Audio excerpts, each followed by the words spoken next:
little tired, trying to keep up with the whole school and football thing. But, it'll be all right. What's been the kind of response on the team this week, just being out there?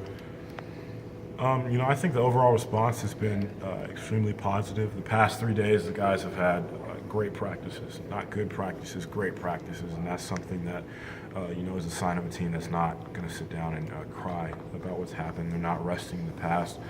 They're looking forward, and we have an opponent that we had to play Saturday, and we had to be prepared for. And I think they've really bought into that, and they're moving forward, looking at the mistakes that we made, but they're moving forward and putting that behind us.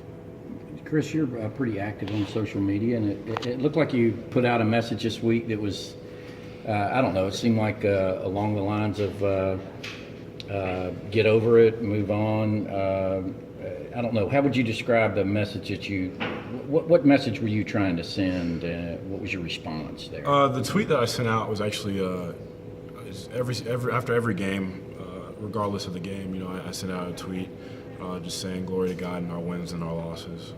Just basically something that I've been working on over the past couple of years is being gracious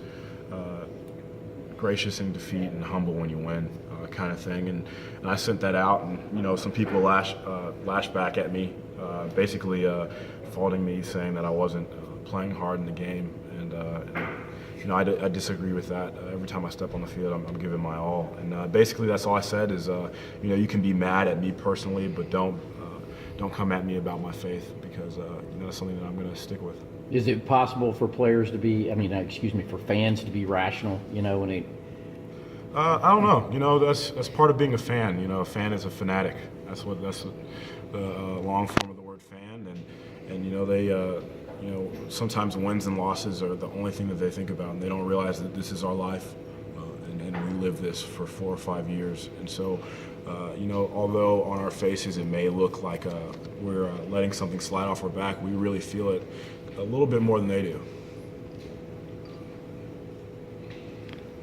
Y'all were slinging it around, passing by at the end of the game. What early in the game was the reason that I wasn't able to have it? And obviously the first quarter you didn't really need to try to get some yards, but second and third quarter. We struggled. We struggled a little bit, especially in those second and third quarters. And I don't think it was anything that necessarily Florida was doing. We just kind of lost our rhythm. And that's something that we can't allow to happen. That's something that typically doesn't happen.